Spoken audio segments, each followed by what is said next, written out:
If someone with an avoidant attachment style genuinely cares for you, the first thing you will not experience is calm. Instead, there is often tension, not because the connection is weak, but because it is strong enough to stir emotions they have spent years trying to suppress. You may feel an intense pull, a surprising sense of ease, and a closeness that feels almost unreal. Then, just as things begin to feel stable or meaningful, they shift, they pull back, they go quiet, their energy becomes harder to read. Many people assume that means the connection is ending, but that moment is usually where the deeper pattern actually starts to reveal itself. Love for an avoidant person rarely moves in a straight, predictable direction. It tends to come in phases, close, then distant, warm, then withdrawn, open, then shut down. Without understanding this dynamic, it is easy to interpret their distance as rejection, when in reality, it is often fear. It can feel like the bond is breaking apart, when in truth, it is being tested through emotional intensity. What makes this so confusing is that the connection often keeps resurfacing. It does not disappear cleanly. It returns again and again, and each return carries something unspoken that both people feel but cannot easily explain. At the beginning, there is usually a strong emotional pull that neither person fully expects. Conversations feel deeper than usual. Time together feels different from past experiences. Even the avoidant individual feels it, though they may never openly admit it. Instead, they might mask it with silence, inconsistency, or mixed signals. Internally, they recognize that this is not something casual. Being around you may feel comforting, but at the same time, unsettling. Safe, but also emotionally exposing. And that internal conflict is where things begin to get complicated. For someone with avoidant tendencies, emotional closeness can activate fear faster than it creates comfort. It is not always fear of the other person, it is fear of what intimacy awakens within them. Fear of dependence, fear of losing control, fear of being emotionally overwhelmed, and fear of getting hurt through attachment. So when the connection becomes significant, their instinct is often to create distance. Their behavior changes in subtle but noticeable ways. Responses slow down, warmth becomes inconsistent, and their presence feels less steady. One day they feel fully engaged, and the next they seem emotionally absent. To the other person, this can feel painful and deeply personal, as if something real is slipping away. But that distance does not always mean the feeling was not genuine. In many cases, it means the feeling became too intense for them to process at once. The natural response on the receiving end is often panic. People try to close the gap by chasing, explaining more, asking for clarity, and pushing for reassurance. The intention is to save the connection, but with an avoidant dynamic, this often increases the distance. The more pressure they feel, the more they retreat. The more urgency is placed on their emotions, the more overwhelmed they become. The connection starts to feel like something they need to escape from rather than move toward. This is why things only begin to shift when your response changes. In relationships that have real potential, there often comes a point where you stop reacting from fear and start responding from self-respect. Instead of interpreting every silence as a threat, you stop making their withdrawal define your value. You no longer try to force emotional availability from someone who is not ready for it. This is not emotional coldness or manipulation. It is a grounded form of emotional maturity. It means understanding that distance can be a defense mechanism rather than a final conclusion. From that place, you remain steady. You do not chase every disappearance or panic at every shift in tone. You stay composed and emotionally centered, and that changes the dynamic. For the first time, the avoidant person encounters a connection that does not feel suffocating. They begin to experience both care and space at the same time, without pressure. That combination is unfamiliar to them.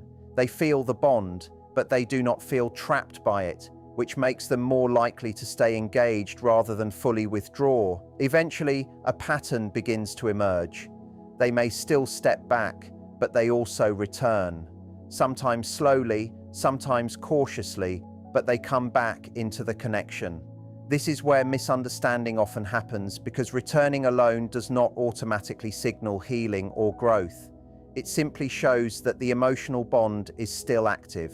What truly matters is whether anything changes within the cycle itself. When the connection is moving towards something healthier, each return carries subtle differences. The distance becomes slightly shorter. The emotional walls do not stay up as long. Conversations become a bit more open and honest. Their consistency improves, even if only gradually. They may still need space, but the disappearance is not as extreme as before. Growth in this kind of dynamic is rarely sudden. It shows up slowly, in small but meaningful shifts over time. A softer tone matters. A moment of honesty matters. A simple apology can matter. Even a slight improvement in consistency carries weight. It is these small details that reveal everything if you are paying attention. Because if each cycle brings you back to the same emotional pain with no deeper reflection, no stronger effort, and no real awareness, then nothing is truly changing. It is just repetition. But when every return includes even a little more honesty, a bit more vulnerability, and a greater willingness to stay emotionally present, then something meaningful is unfolding. The connection is not just continuing, it is gradually evolving. And in many cases, that quiet evolution is more significant than any dramatic declaration or promise. If you continue observing closely, you begin to understand why some bonds slowly strengthen while others collapse under repeated pressure. Over time, the avoidant person starts to absorb lessons they did not believe before. They begin to realize that closeness does not automatically mean control, that intimacy does not necessarily lead to emotional danger, that love does not always require them to lose their sense of self. These are not lessons that come from arguments or explanations. They do not come from being convinced or persuaded. They come from lived emotional experience repeated over time. They pull away, and nothing catastrophic happens. They ask for space, and they are not shamed for it. They return, and instead of chaos or emotional punishment, they meet steadiness. Slowly, their internal system starts to recalibrate. What their mind once rejected begins to feel safer through experience. They begin to understand that connection does not erase their identity. It does not trap them. It does not demand self-abandonment. Because of this repeated reassurance, their defenses start to loosen gradually, not all at once, but piece by piece, like walls losing bricks over time. This change does not appear in dramatic confessions or sudden emotional breakthroughs. It shows up in quieter ways, a slightly longer conversation than before, a more direct and honest reply, a softer emotional tone. A decision to remain present during discomfort instead of withdrawing immediately. Even small signs that they are thinking of you in their silence. Or moments where they allow themselves to be seen a little more than usual. This is how trust is built in this kind of dynamic, slowly, quietly, through consistency rather than intensity. And if you are attentive, you start to notice it. Their distance becomes less sharp. Their returns feel more grounded. Their presence carries less emotional armor. These changes may seem subtle, but they are far from insignificant. At the same time, you are also changing in ways that matter just as much. This kind of connection does not only challenge the avoidant person, it challenges you too. It forces you to understand whether you can care deeply without losing yourself in that care, whether you can stay emotionally open without slipping into desperation, whether you can hold love without turning it into dependence. In the early stages, it is easy to believe that their consistency is what will finally give you peace. But as the experience unfolds, your perspective begins to shift. You start realizing that your emotional stability cannot depend on whether they are close or distant on any given day. You stop allowing their availability to define your worth. You stop reacting with panic every time their energy changes. Instead, you begin building your own inner stability, your own emotional center that is not controlled by the relationship's fluctuations. This does not mean your feelings disappear. It means you are no longer consumed by them. You still care, but you are no longer lost in that care. You become more grounded, more aware, less reactive to every shift, and more honest with yourself about what you feel without being controlled by it. And this is where real strength develops, because a person with avoidant tendencies can only stay close when the connection does not swallow the other person completely. If you abandon your boundaries, your sense of self, or your self-respect, the relationship eventually becomes too heavy for both people involved. But when you stay grounded in who you are, something very different begins to happen. The dynamic starts to loosen. It feels less driven by fear and more guided by choice. You are no longer communicating from a place of, I need you here in order to feel okay. Instead, it becomes, I care about you, but I am still complete on my own. That shift changes everything in the emotional structure between two people. And often, this is where weaker connections collapse, while stronger ones start revealing their true potential. There is an uncomfortable truth that many people struggle to accept. Someone with avoidant patterns cannot build something stable with a partner who is constantly trying to rescue them, fix them, or force emotional readiness. At the same time, you cannot build anything healthy with an avoidant if you take full responsibility for their fears and emotional wounds. That is where many intense connections break down. One person ends up chasing, the other withdrawing. One person overextends emotionally, while the other feels increasingly pressured and retreats even further. The balance collapses because the emotional weight is no longer shared in a healthy way. If this is resonating with you, it is worth staying with it, because the next stage is often the clearest indicator of whether a connection is simply repeating old patterns or actually becoming capable of lasting in a healthier form. At some point, a shift appears, but it rarely announces itself loudly. There is no dramatic turning point. Instead, it shows up in subtle changes. You notice they are not pulling away as intensely as before. What once felt like a long emotional disappearance now becomes shorter pauses. The walls that once felt absolute begin to show small cracks of openness. They start sharing more without being pushed, and reaching out without needing a perfect reason or excuse. This is where something important changes. They are no longer just tolerating closeness because the emotional pull is strong. They are beginning to choose it, and that difference matters. Tolerating closeness means they stay because the connection feels intense in the moment. Choosing closeness means they are starting to trust it enough to remain present inside it, even when it feels vulnerable. That is when the relationship begins to feel different, not necessarily easy or fully stable, but more mutual, more balanced. You start to feel that you are no longer carrying the entire emotional weight alone. Their presence becomes more intentional. Their effort becomes more visible. Their returns are not only driven by missing you, but also by a growing awareness of what the connection actually means. And in that realization, something becomes clear. The relationship did not survive because nothing challenged it, but because both people gradually evolved enough to hold it differently. And that is often the deeper truth. Some connections are not meant to stay as they begin. They are meant to transform the people within them. And if that transformation is truly taking place, it becomes visible over time. Not just in what is said, but in how they show up.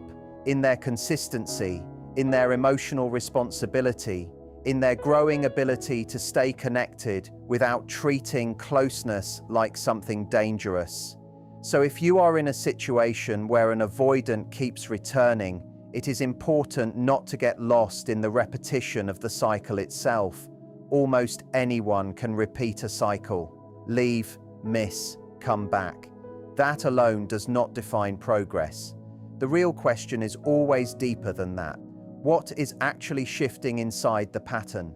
Are they slowly becoming more emotionally open, or simply more comfortable receiving your presence without offering stability in return? Do their returns carry more honesty, or do they leave you even more confused than before? Are they learning to communicate before they shut down, or are you still left alone to carry the emotional weight of their silence? And just as importantly, what is happening within you through all of this? Are you becoming more secure, more grounded, more clear about your worth and boundaries? Or are you becoming more anxious, more drained, and more disconnected from your own emotional center? These questions matter because the same pattern can lead to completely different outcomes depending on what it produces in both people.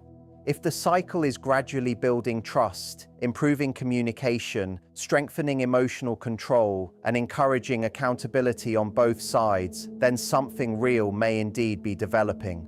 But if the cycle is leaving you depleted, shrinking your sense of self, and slowly teaching you to accept inconsistency as a substitute for love, then the lesson may not be endurance, it may be release. That is why this kind of connection cannot be measured by intensity alone. Intensity can be misleading. Chemistry can feel powerful without being safe. Missing someone is not the same as building something stable. So instead of only focusing on how strong the emotions feel, you have to look at where the pattern is heading. Direction reveals the truth that feelings often obscure. Another common misunderstanding is assuming that an avoidant returning automatically means healing has occurred. It does not. It does not guarantee that fear has disappeared or that the relationship will suddenly move forward without resistance. There can still be pauses. There can still be emotional distance. There can still be moments where old habits reappear. The difference is not in the absence of struggle, but in how that struggle is handled. When growth is real, setbacks do not erase progress. They are processed differently. The avoidant may still need space, but they communicate it more clearly instead of disappearing without explanation. They may still feel overwhelmed at times, but they no longer punish you with silence. They may still struggle with closeness, but they stop treating connection itself as something to escape. On your side as well, something shifts. You may still feel hurt, but you recover more quickly. You no longer spiral in the same way. You begin to ask better questions, hold firmer boundaries, and protect your emotional stability without shutting down your capacity to care. That is what emotional maturity actually looks like in real life. Not perfection, not constant harmony, but two people slowly learning not to let fear make every decision. And when that kind of progress happens, it is meaningful because it is earned through real experience, not imagined possibility. It is shaped in difficult moments, under pressure, through conscious effort. So if you are living inside this kind of dynamic, pay attention to what is really unfolding beneath the surface. Sometimes the strongest evidence of love is not the absence of fear, but the presence of fear that is no longer in control. It is when fear shows up, but both people still choose growth instead of letting it dictate the entire relationship. And in the middle of all this, one distinction becomes essential. Patience is not the same as self-betrayal. Being patient with someone who struggles emotionally does not mean abandoning your standards. It does not mean accepting inconsistency as if it were depth. And it does not mean waiting indefinitely for change while receiving just enough attention to stay emotionally attached. Real patience is not passive.